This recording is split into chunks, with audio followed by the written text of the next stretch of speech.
I got so much motherfucking design on right now. Break it down, bring it back, make it clap. I got 3 old thoughts, new block, where that thing. Bitches on my line, and you know. Assalamualaikum warahmatullahi wabarakatuh. Halo semua, salam sejahtera bagi kita semua. Ada pepatah yang sering kita dengar, tak kenal maka tak sayang maka tak cinta. Sebelum kita membahas obrolan lebih lanjut, kita akan perkenalan lebih dahulu.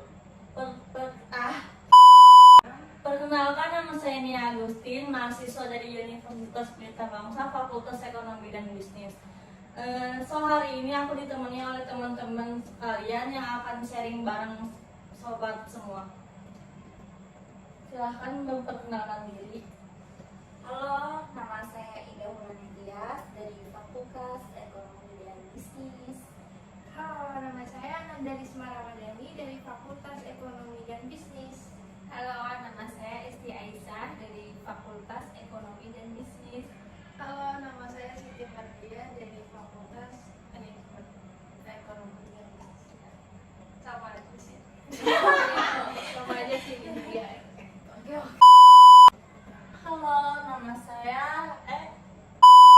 Halo, perkenalkan nama saya Karisma Ramadan dari Fakultas Ekonomi dan Bisnis.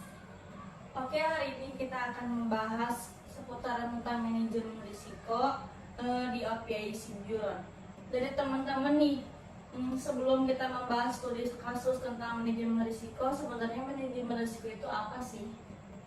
Oke, jadi setahu aku ya, manajemen risiko itu kayak metodologi pengelolaan terkait dengan kayak metode ancaman gitu ya di aktivitas manusia gitu ya. Contohnya mungkin kayak seperti penilaian risiko dan ada juga terkait dengan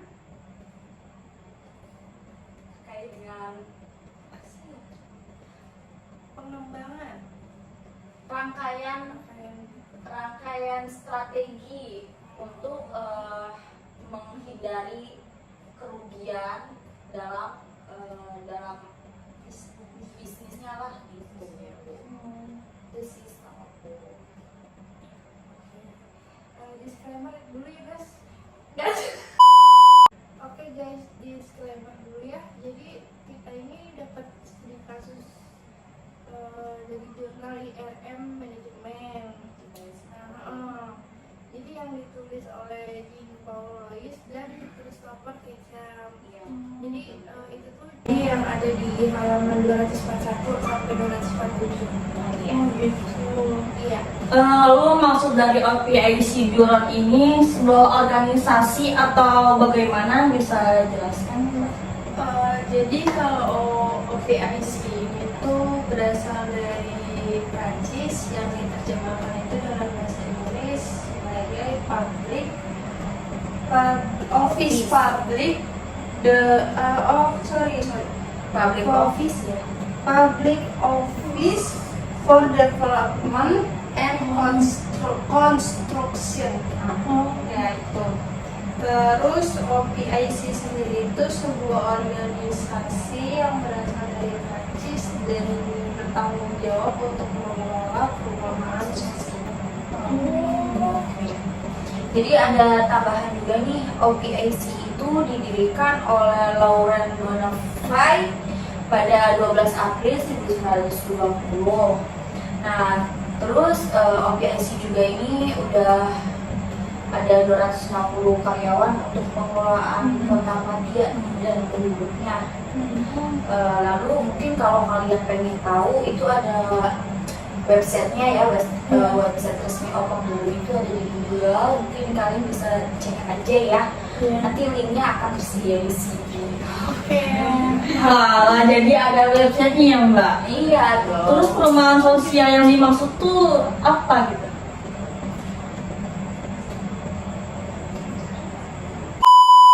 Jadi perumahan sosial itu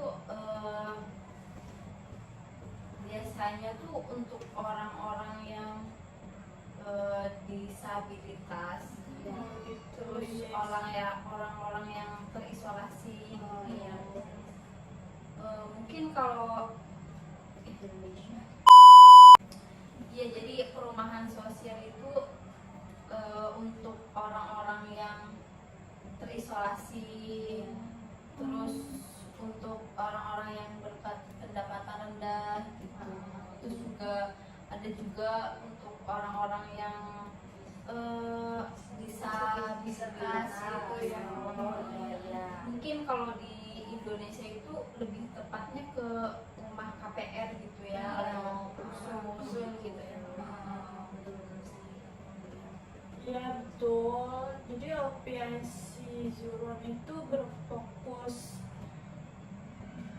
Ada pengembangan. ya pengembangan, pengelolaan dan Pembangunan juga. pembangunan bagi masyarakat yang membutuhkan itu. Jadi OPIC ini juga bertanggung jawab atas masyarakat. Bertanggung jawab atas pengelolaan unit yang disewakan kepada masyarakat. Hampir 42.000 unit, ya 42.570 unit yang mereka kelola. Bener banget itu. Kalau kegiatan spesifik dari OPIC Zuron itu apa saja? Nah, setahu saya nih OPIC itu ada 3 kegiatan. Mungkin yang pertama itu ada pembangunan dan pengembangan ya. Terus yang kedua itu ada lesson kepemilikan atau pengelolaan, dan yang terakhir itu ada perencanaan dan pengajaan program. Nah, itu aja sih mungkin kalau contohnya bisa dijelaskan. Jadi setahu aku sih ya, untuk pembangunan itu kayak gini, misalnya kita tuh membangun tempat tinggal untuk masyarakat umum, sama jadi kita tuh membangun untuk tempat tinggal khusus gitu. Jadi kalau misalkan pengembangan itu mengacunya itu pada kegiatan desain sama konstruksi perumahan baru itu. Nah, contoh dari pembangunan dan pengembangan itu apa saja? Gitu. Lalu bagaimana langkah-langkah dalam pengembangan OPIC Zuron? Jadi ada beberapa contoh pembangunan di OPIC Zuron itu seperti ada namanya Lesjaden de Jerman. Jadi proyek ini itu mencakup beberapa jenis perumahan atau rumah. Jadi seperti apartemen, kan, itu dengan berbagai ukuran dan fasilitas. Proyek ini juga mencakup dengan pengembangan untuk ruang hijau dan area komunitas. Iya, ada juga proyek Liklos IORM. Biasanya tuh proyek ini tuh untuk melakukan pembangunan apartemen yang lebih modern gitu, dan juga yang lebih nyaman gitu. Tapi ada juga proyek Les House kan ya. Les House de Vilbos. Iya, Vilbos. Ya, ada juga proyek Lis House de Vilbois. Yaitu proyeknya itu terletak di Villefranche-sur-Saône.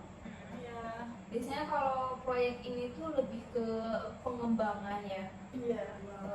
Pengembangan rumahan gitu, yang tujuannya itu untuk memperluas akses tujuan,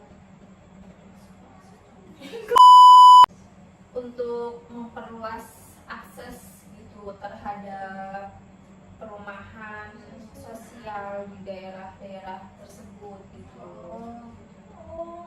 Jadi itu contoh-contohnya. Bentar. contoh-contohnya udah ya. Dari beberapa proyek pembangunan pengembangan dari jadi itu contoh-contohnya dari beberapa proyek pembangunan dan pengembangan yang dilakukan oleh OPSC Juron. Jadi intinya dari setiap proyek itu bertujuan untuk menyediakan perumahan yang terjangkau atau berkualitas bagi masyarakat di departemen road. Oke, jadi paham OPSC Juron itu multitalenta ya. Lalu kegiatan yang kedua itu tentang lesor. Lesor itu apa ya? Kalau lesor itu berperan penting sebagai pemilik dan pengelola ya. Jadi ya mereka itu menyewakan dan mengelola unit-unit rumah yang di sana. Yang pasti lesor itu kan ada tanggung jawabnya ya. Tanggung jawabnya kan kalau lesor pemilik pasti ya lihat kondisi gitu, kemudian unit rumah di sana bagaimana kondisinya, bagus atau tidak, memberikan layanan yang terbaik lah gitu, dan mengurus segala administrasi dari pendaftaran, penyewaan atau banyak lainnya Segala macam. iya. Nah, jadi untuk pembelian rumah di OPIC Juron ini aman banget. Jadi kayak semuanya 100% resiko itu ditanggung oleh OPIC Juron. Kayak asuransi gitu. Contohnya kayak jaminan ini kecelakaan gitu, Atau kematian gitu. kayak perceraian gitu. Terus ada jaminan renovasi di saham sewa juga. Banyak. Jadi kalau misalkan asuransi penjualannya itu bisa kembali kalau misalkan terjadi penjualan. Ya. Apa ya itu dibilang sih kayak BPJS Ya. Jadi bisa kembali. Jadi di ini aja di apa sih di Apaan tuh? didukung juga oleh tim yang berdedikasi oleh penasihat keuangan gitu. Jadi emang udah ada tim khusus. Jadi tim khusus dedikasi itu.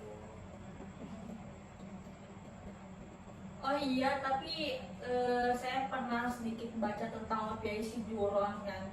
Jadi rata-rata 45 rumah tua setiap tahun disiapkan untuk dijual lagi oleh OPIC Juron, dan ada juga tempat komersial buat disewa atau dibeli ya. Iya betul. Jadi di apartemen itu tuh dijual atau disewa sekitar 40 unit rumah.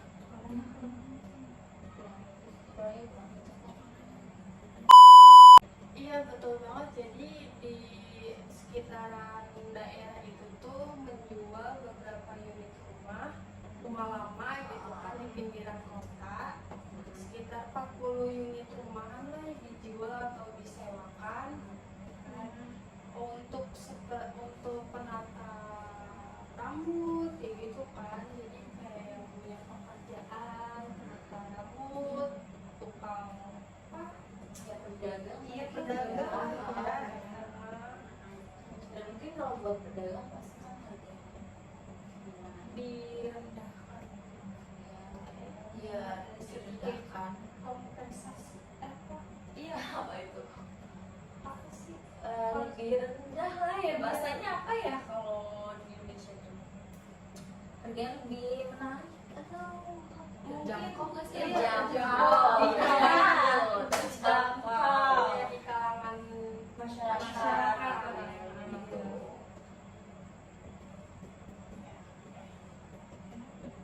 Keren banget ya, mungkin berarti memang organisasinya sudah besar di Prancis.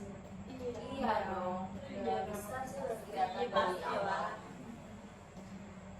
Nah, terus kan yang terakhir kan ada perencanaan dan peremajaan kota ya. Iya. Setahu aku kalau perencanaan dan peremajaan kota itu mereka lebih berkontribusi dalam perencanaan tata ruang dan pengembangan wilayah nggak sih? Oh iya, pengembangannya. Iya, jadi mereka itu bekerja sama gitu dengan pemerintah daerah dan pihak yang terkait lainnya itu untuk memastikan pembangunan dan peremajaan kota di wilayah tersebut itu bisa berjalan bisa berkelanjutan yang sesuai dengan kebutuhan masyarakat. Iya, kalau peremajaan kota tuh kayak gitu sih. Mungkin kalau di Indonesia kayak Martin Indah. Iya, kalau itu pasti ada ya. Pasti ada. Masih punya marketing. Betul. Dan untuk contoh dari perencanaan dan peremajaan kota itu sendiri apa? Jadi contoh dari peremajaan kota itu seperti yang pertama, pembangunan dan pembaruan infrastruktur, misalnya tuh seperti jalan trotoar. Iya. Yang kedua tuh penataan ulang ruang publik, seperti peningkatan kualitas ruang di taman kota raya, pencahayaan dan bangku dan lain-lainnya gitu. Seperti itu. Iya, jadi Harus diperbaiki lah. Jadi proyek peremajaan kotanya itu akan disesuaikan dengan kebutuhan sumber dayanya dan yang mungkin kebutuhan wilayah tersebut lah, apa yang mau diperbaiki atau segala macam gitu. guys, jadi kita kembali lagi ke obrolan sebelumnya ya. Iya. Jadi ada berapa jumlah unit yang dikelola oleh OPIC Duron ini? Oh, jadi OPIC Duron ini lebih Mengelola unit rumah itu hampir 42.000 unit ruangan. Iya. Tadi Ya, lumayan banyak kan 42 unit rumah ya. yang disewakan atau dibeli atau dijual. Terus ada penaikan, ada naik turunnya nih di setiap tahun, kayak di tahun 2021 kemarin pas Iya. COVID itu ada penurunan. Waktu di 2020 itu hampir 13.300-an, Iya. sedangkan di 2021 itu karena COVID kan jadi agak Iya, ada turun dan drastis. drastis, jadi ada penurunan gitu. Terus di tahun ini pun belum ada update lebih lanjut sih kalau dilihat dari website-nya. Karena mungkin karena belum closing akhir tahun. Akhir Iya, tahun ya, masih jadi belum ada belum bisa, laporan. belum tutup empuk. Udah saya. Oh iya, Gajian ya. Nah, dari pembahasan kita tentang organisasi OPIC Duron, pasti setiap organisasi ada risiko manajemennya ya. Dari risiko tersebut tuh apa saja? Secara umum ya ada beberapa resiko manajemen yang mungkin relevan dalam proyek satu organisasi gitu. Atau organisasi apapun lah ya, pasti ada aja gitu resikonya. Mungkin ada yang bisa dijelasin kali ya dari teman-teman.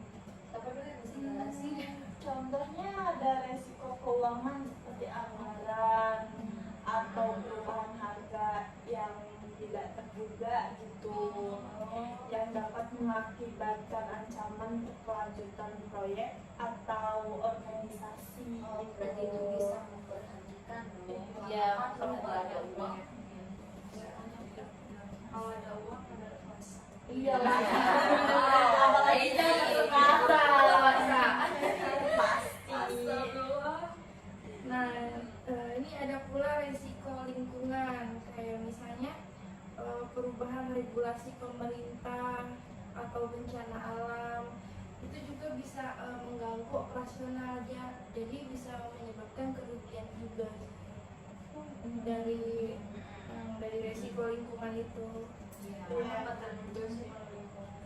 Terus kan selain dari lingkungan pasti ada faktor dari sumber daya manusianya ya, dan gimana dia bisa merekrutnya atau enggak, terus dari mempertahankannya, terus atau mengelola tentang timnya lah. Kalau misalkan timnya nggak bisa dikelola, nggak kompeten, ya pasti kan akan menghambat semua pekerjaan organisasi gitu.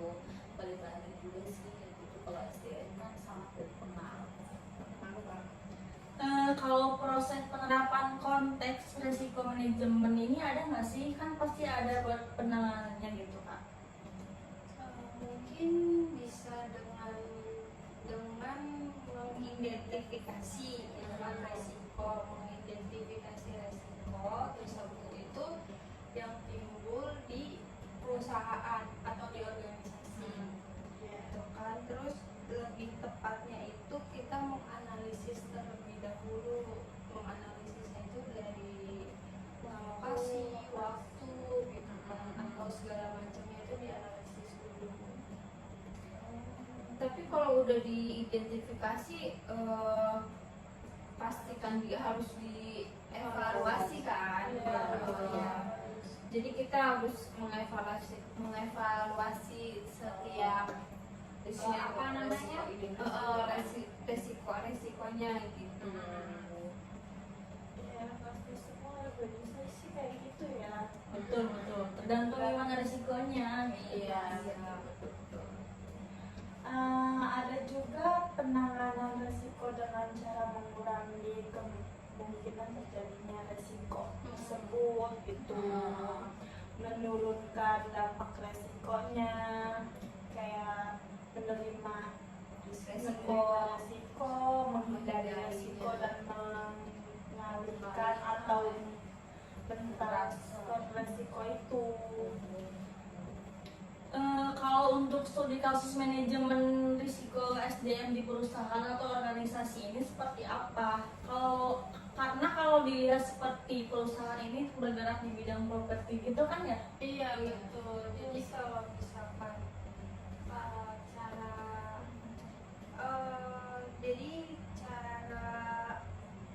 perusahaan itu tuh bisa dibilang tuh sama aja lah caranya, nggak jauh berbeda dengan perusahaan lain. Cuma bedanya mungkin ini di bidang properti, ya jenjang pasarnya tersendiri. Iya.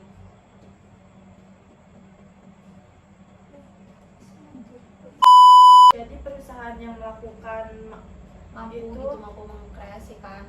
Iya, jadi perusahaan yang melakukannya mampu mengkreasikan. Jadi perusahaan yang melakukannya itu mampu ya mengkreasikan lingkungan kerja yang lebih positif, gitu ya, memperkuat budaya perusahaannya, kayak dan menghasilkan karyawan yang lebih produktif lagi, gitu kan.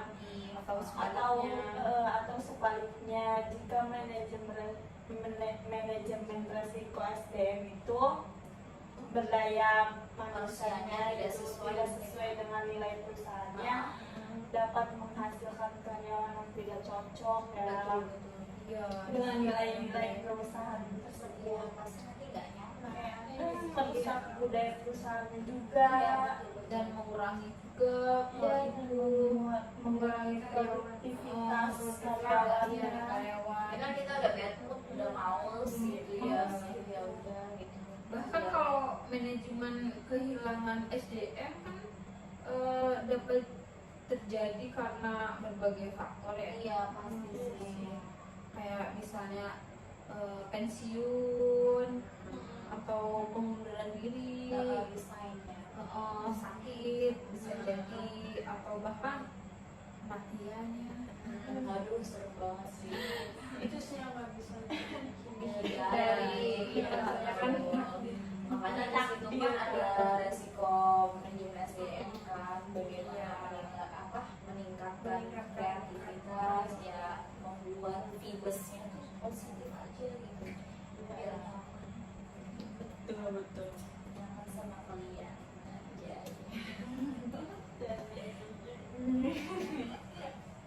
Gitu ya.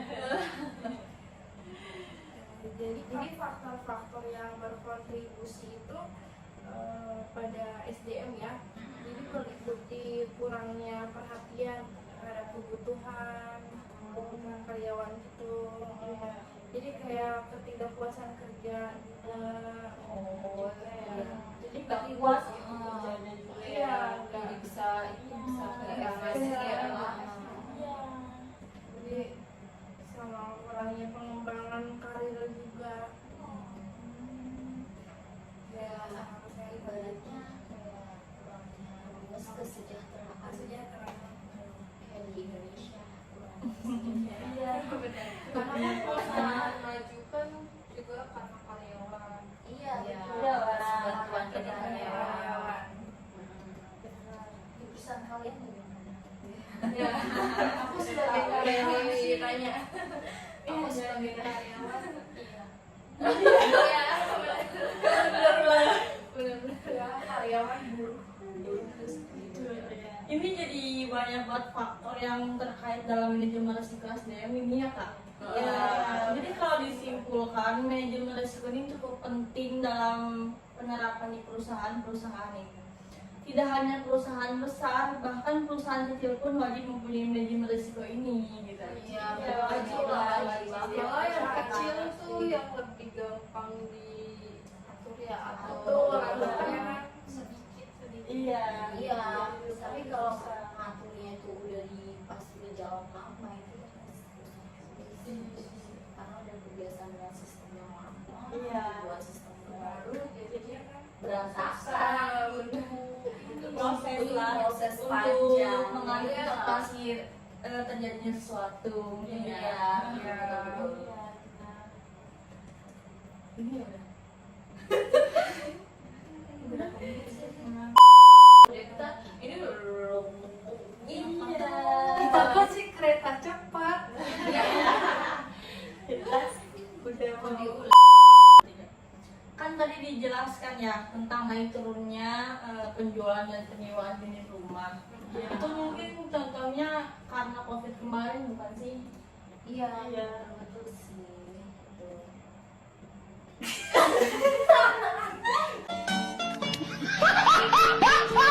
Mereka nggak mau pada jauh semua.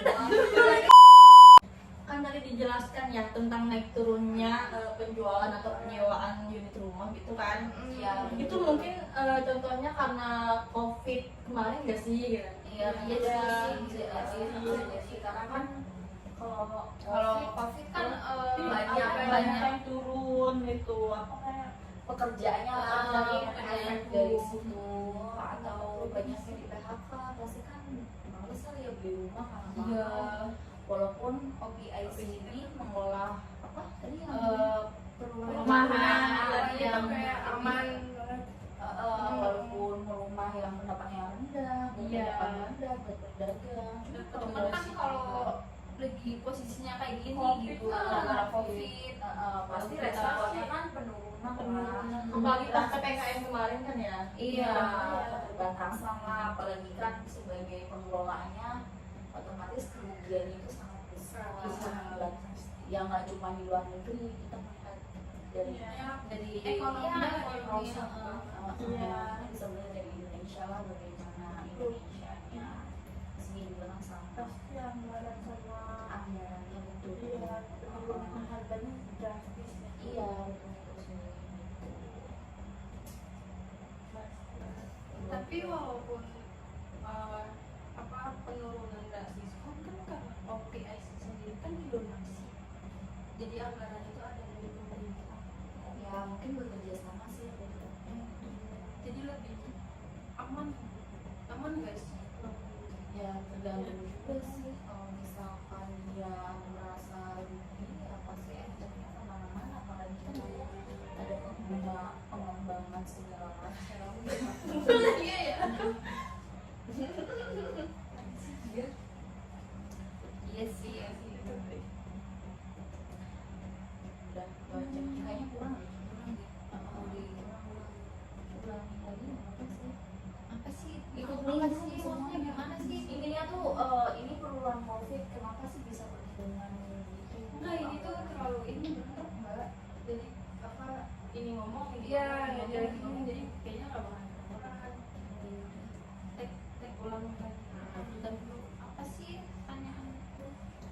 ulang aja nggak usah, udah kamu aja langsung ngomong. Yang itu yang masalah belum ada kamu juga siapa? Kita harus semuanya harus jawab. Iya, kita mancing gitu. Kan tadi dijelaskan ya tentang naik turunnya penjualan atau penyewaan unit rumah kan. Itu mungkin contohnya karena COVID kemarin nggak sih? Iya betul sih, karena kan COVID pasti semua perekonomian di sana Menurun di sana, tapi di di sini seluruh dunia pastinya betul. Akan kayak gitu kan pasti anggaran mereka juga berkurang, pendapatan anggaran ya, jadi pendapatan mereka keuangan berkurang. seperti anggaran atau perubahan harga juga menurun drastis. Iya, karena kan di sana itu kan walaupun mungkin orang yang berpendapatan rendah kan balik lagi ya pasti kan perusahaan gitu. masukan. Mengakibatkan ancaman keberlanjutan buat proyek atau organisasi gitu kan. Iya, Karena betul. salah satunya itu penting anggaran sih. Nomor satu, Iya, kalau nggak ada anggaran gimana proyek mau jalan? Jangan. karena Nggak ada berkelanjutan juga itu Kayak proyek. contohnya di Indonesia ada sih. Oke baik, dikarenakan durasinya kita nggak terlalu lama, jadi kita akhiri saja ya. Baik kakak-kakak sekalian, terima kasih atas ilmunya, informasi, sharing cerita ke kita semua. Kita jadi nambah wawasan untuk organisasi di OPIC Europe ini. Jadi kita akhiri saja ya teman-teman. Saya Nia Agustin, pamit undur diri. Wassalamualaikum warahmatullahi wabarakatuh. Dadah. I got so much motherfucking design on right now.